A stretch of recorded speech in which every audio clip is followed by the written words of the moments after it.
Joining us again, Gale and Hurd and Frank Darabont.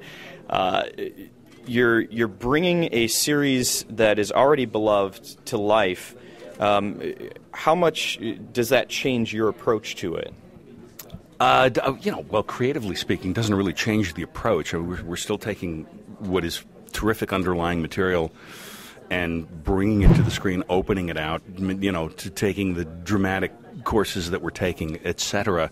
For me, it's just a perceptive thing in terms of, I thought it was a really obscure little comic book when I optioned it, and it's apparently not. It's apparently like a really big deal because we seem to be getting a lot of attention and excitement built up surrounding the series because of how popular The Walking Dead has become as a comic book series.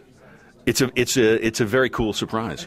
Was it the horror element? Was it the drawn out ongoing story? What was it about it that appealed to you specifically? Well, on the surface level, right off the bat, when I saw it in my comic book store, it was, zombies.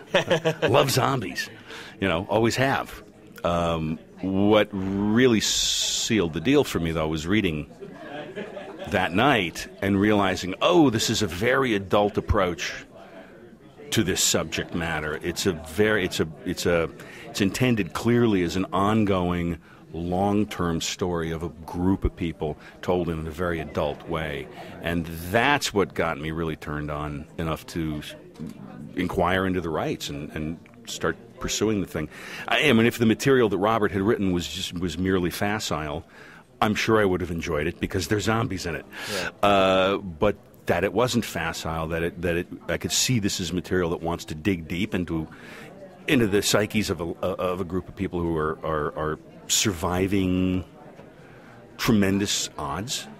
Like, okay, that suddenly tips it into a whole different realm for me. That makes it very attractive to me as something to tell, to tell that same story as a TV show.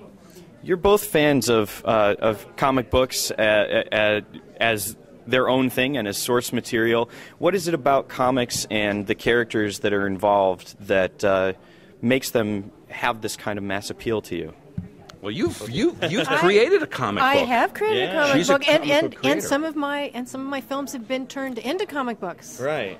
Like Terminator and Aliens. Yeah. And you've produced films that are based on comic books. Yes, and I produced the Punisher and the Incredible Hulk movies. Yeah. So your answer is way more interesting than mine. I am. Put on a hat, take off a hat. I think they reflect really well on each other. It's speculative fiction, and and it's an underappreciated genre. I think that's finally getting its due.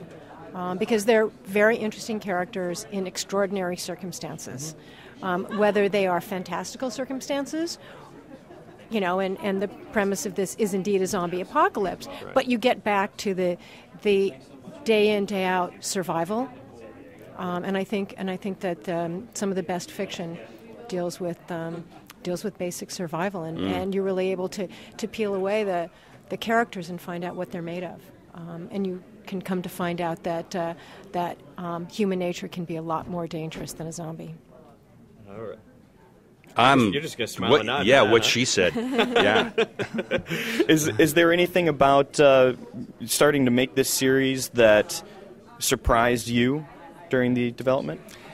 Yeah, the heat and humidity in Atlanta. Oh, my God. Has anybody else complained about this yet? It almost killed us. Robert did, yeah. Oh, my God. It was unbelievable. Which only goes to show how much commitment our cast and our crew have. Because, there you go. I mean... Well, and the funny thing is, toward the end, there were actually a few days when we were in an air-conditioned facility. They couldn't deal with it. And everyone wanted to get back outside and suffer in the heat and humidity because of the verisimilitude of if you're in a world in which everything is broken down, it's pre-industrial revolution, there's no air conditioning, there's really no transportation, you felt like you were living the post-zombie apocalypse. And if you're back in air conditioning, it just kind of took that away.